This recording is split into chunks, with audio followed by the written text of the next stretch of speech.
El acceso al sendero comenzaba en un punto donde la vegetación se abría lo suficiente para permitir el paso de una sola persona. El ancho del camino era de aproximadamente medio metro, con tierra compactada en el centro y bordes cubiertos de hojas secas. No había señales de vehículos, lo cual era consistente con la estructura del sendero. En cambio, sí se observaban marcas de llantas de bicicleta en algunos tramos. Las líneas eran delgadas y se cruzaban en distintos ángulos, indicando que varias personas habían pasado por ahí en días recientes. La tierra estaba seca en la superficie, pero al presionar con la bota se notaba una ligera humedad acumulada debajo. El clima del día era estable. El cielo tenía nubes dispersas que permitían el paso de suficiente luz para observar el entorno sin dificultad. No había viento fuerte. La temperatura se mantenía en un rango cómodo para caminar sin generar sudoración excesiva. El aire tenía un nivel de humedad moderado, típico de la zona boscosa alrededor de Henry Hagg Lake. El sendero avanzaba en línea irregular, con pequeñas curvas que seguían la forma natural del terreno. A los costados había árboles de distintos diámetros. Algunos tenían musgo en la base, otros estaban secos. El suelo estaba cubierto de hojas, ramas pequeñas y restos de corteza. No había basura visible. La zona parecía poco transitada por personas a pie, pero sí por bicicletas, según las marcas en el suelo. A medida que avanzaba, el sonido del entorno se mantenía constante. Había movimiento de hojas por la brisa ligera, algunos insectos y pájaros a distancia. No se escuchaban voces ni ruidos de vehículos. El ambiente era estable y sin interrupciones externas. El sendero descendía ligeramente hacia la orilla del lago. La inclinación no era pronunciada, pero sí suficiente para notar el cambio en el terreno. La tierra se volvía más compacta conforme se acercaba al agua. Las marcas de bicicleta continuaban en esa dirección, aunque algunas se perdían entre raíces expuestas. Las raíces formaban una red irregular que sobresalía del suelo en varios puntos. Había que levantar ligeramente los pies para evitar tropezar. Al llegar a la orilla, el terreno cambiaba de manera evidente. La tierra era más oscura y tenía un nivel de humedad mayor. Había piedras pequeñas, distribuidas de manera irregular. Algunas estaban parcialmente enterradas, otras sueltas. La orilla tenía una inclinación moderada hacia el agua. No había señales de erosión reciente, pero sí raíces expuestas que indicaban desgaste acumulado con el tiempo. El agua del lago estaba tranquila. La superficie mostraba pequeñas ondulaciones generadas por el movimiento natural del cuerpo de agua. No había oleaje significativo. En la orilla había ramas sumergidas que sobresalían en distintos ángulos.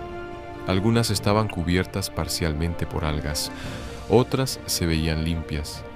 El color del agua cambiaba de un tono claro cerca de la orilla a uno más oscuro conforme aumentaba la profundidad. La transición era visible sin necesidad de acercarse demasiado. La vegetación alrededor de la orilla incluía árboles con ramas que se extendían hacia el agua. Algunas hojas colgaban sobre la superficie. No había flores visibles en ese momento. El suelo cercano a los árboles tenía una mezcla de tierra, raíces y pequeñas piedras. No había señales de intervención humana en esa parte específica. Caminé unos metros hacia la derecha siguiendo la orilla. El terreno se mantenía estable. Las ramas sumergidas continuaban apareciendo en distintos puntos.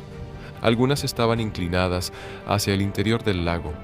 Otras parecían haber caído desde la orilla. No había señales de que hubieran sido colocadas por personas. El agua alrededor de las ramas se movía de manera uniforme. No había peces visibles en ese momento, aunque sí se formaban pequeños círculos en la superficie de vez en cuando. Desde ese punto, el sendero se alejaba de la orilla y se internaba nuevamente en el bosque. El ancho seguía siendo el mismo, suficiente para una sola persona. Las marcas de bicicleta reaparecían en el suelo. Algunas eran más profundas, lo que indicaba que el terreno había estado más húmedo cuando fueron hechas. Otras eran superficiales. El suelo tenía una mezcla de tierra compactada y hojas secas. A unos metros apareció una zona intervenida. Había troncos cortados en el suelo, algunos apilados y otros dispersos. Los cortes eran limpios, hechos con herramientas mecánicas. La madera expuesta tenía un color claro, señal de que los árboles habían sido cortados recientemente. El diámetro de los troncos variaba, lo que indicaba que no se trataba de un solo árbol, sino de varios. El suelo alrededor estaba removido, con restos de corteza y ramas pequeñas esparcidas. La zona intervenida no era extensa, pero sí visible desde distintos ángulos. Los troncos estaban colocados de manera irregular, sin un patrón específico. Algunos tenían musgo en los costados, lo que indicaba que habían estado en pie durante años antes de ser cortados. El musgo en el suelo estaba húmedo y cedía ligeramente al pisarlo. No había señales de maquinaria pesada reciente, lo cual era consistente con el hecho de que el sendero era demasiado estrecho para permitir el paso de vehículos. La intervención probablemente se realizó desde un punto accesible y los troncos fueron movidos manualmente o con herramientas portátiles. El sendero continuaba bordeando la zona intervenida. Había ramas pequeñas en el suelo, pero ninguna bloqueaba el paso. El terreno tenía una ligera inclinación hacia la derecha. La vegetación alrededor incluía arbustos pequeños y plantas de hojas largas. No había flores visibles. El olor a vegetación era más fuerte en esa zona, probablemente por la humedad acumulada entre los troncos cortados. Desde ese punto del bosque, el lago se veía parcialmente entre los árboles. La superficie del agua reflejaba el cielo nublado. Las ramas sumergidas eran visibles desde la distancia, aunque con menos detalle. La combinación de la zona intervenida y la vista del lago creaba un contraste claro entre el área natural y la parte modificada por mantenimiento. No había señales de actividad humana en ese momento, pero la intervención era evidente. Continué avanzando por el sendero. El terreno se mantenía estable. Las marcas de bicicleta seguían apareciendo en distintos tramos. Algunas se cruzaban entre sí, otras seguían en línea recta. No había señales de pisadas recientes de personas. El sendero tenía pequeñas piedras distribuidas de manera irregular.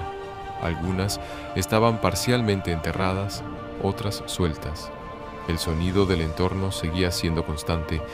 Había movimiento de hojas, insectos y algunos pájaros. No había ruidos de vehículos ni de personas. El ambiente era estable. La temperatura no cambiaba de manera significativa. El aire tenía un nivel de humedad moderado. El sendero subía ligeramente hacia una zona más abierta. Desde allí, la vista del lago incluía una parte más amplia del bosque. Las colinas al fondo estaban cubiertas de árboles. El color del follaje variaba entre tonos verdes oscuros y claros. No había señales de incendios recientes ni de daños visibles. El cielo seguía parcialmente nublado, pero la luz era constante. La orilla en esa zona tenía menos raíces expuestas. El terreno era más firme. Había piedras medianas distribuidas de manera irregular. El agua estaba más clara cerca de la orilla. No había ramas sumergidas en ese punto. El fondo del lago era visible por varios metros. Había pequeñas plantas acuáticas moviéndose con el agua. Regresé hacia el punto inicial para completar el recorrido. La zona intervenida seguía siendo el elemento más evidente del bosque. Los troncos cortados mostraban que el mantenimiento había sido reciente. El resto del bosque no tenía señales de intervención. La orilla del lago se mantenía estable, sin cambios visibles durante el recorrido. El clima no varió de manera significativa. La luz se mantuvo constante. No hubo cambios en el nivel del agua ni en la actividad acuática.